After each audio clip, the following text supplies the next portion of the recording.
Good morning. It's May 21st, and it's the third installment of what's happening at the garden at Sandy Level. And down here are a little sedum garden, and it's kind of neat. Most of these plants are from Africa, and I just thought they were so cool, and so I'm going to experiment with them. My next experiment is this kind of a flower pot here, and hopefully the nasturtiums will flow down and the little zinnias will be in the middle. And then I've got morning glories and moonvine blossoms, or moonvines, moonflower vines. And Charlie's going to help me tie strings up to the porch roof. And so I have one on each corner and one in the middle, and so we're going to try to train them to go up. Well, that's the plan. Then we wait and see if it works. Just 3 weeks ago, when we did the other video, this bed was filled with hairy vetch and winter rye. And about a day after the video, Sandy and I used our little hand size and we cut it all down, and Charlie ran it through a chipper shredder and we turned it into a compost pile. And then I spread the soil amendments on this bed, and then we covered the bed with this shredded wood bark, and I've planted tomatoes. Well, yeah. Every place that a bed is like this, they have tomatoes in them and usually peppers on the other side, and the tomatoes will climb up the fence. So that's the plan. They're all just babies now. And then in this bed, the collards are doing real well. We've already picked off one big picking of big leaves. It's kind of like giving them a haircut. The rest of the bed is a project that I get to work on today, probably. And unless you want to swing around and show them the roses, they seem to be doing real well. They're in full bloom and being real happy.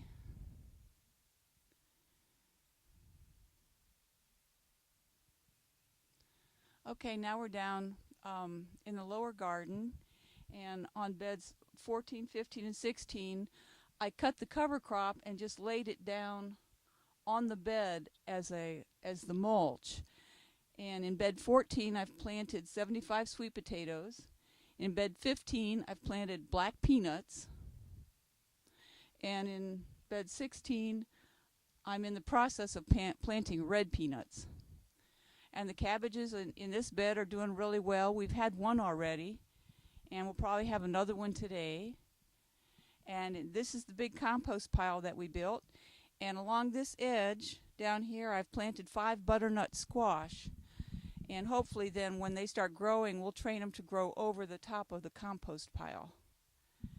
And I'm thinking that maybe we'll have this cabbage today.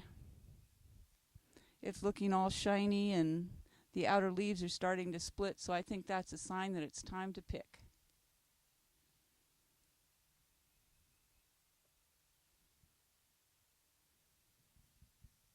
Now we're at the little experimental garden. The tiki torch flowers are in full bloom, and Brenda's yellow flowers are blooming well, and the daisies are in the background. And then the last thing to bloom in here will be the gladiolas. That'll be a little bit later. This is where the blue tarp was, and it did a pretty good job of killing the sod. Charlie ran over it lightly with the rototiller, and then I just hand dug the holes and put in compost and soil amendments. And this whole area now is filled with watermelons and cantaloupes and pumpkins, 3 different kind of pumpkins, and spaghetti squash.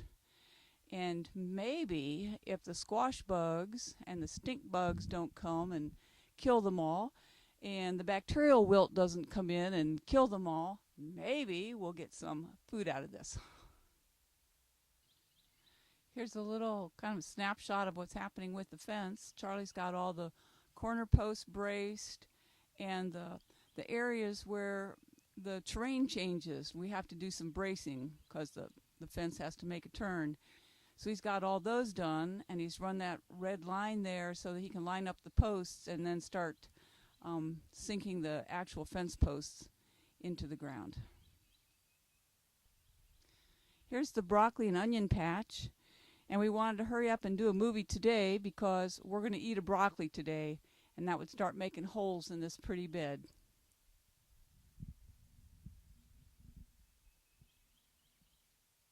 Yay, I only have this many plants left to plant.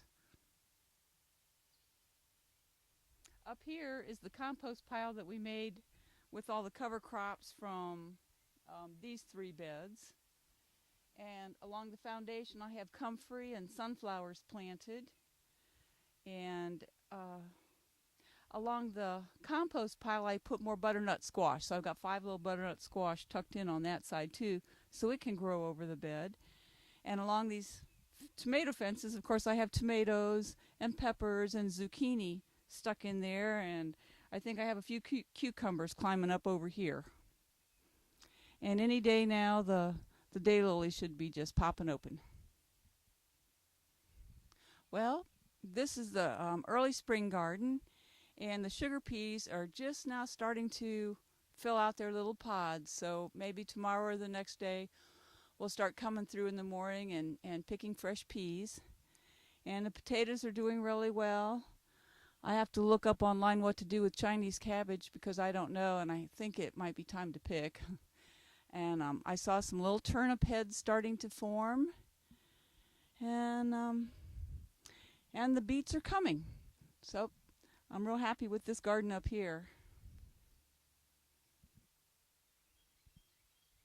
Well, thanks for coming or watching installment number 3 of the garden, and probably the next installment will be in June.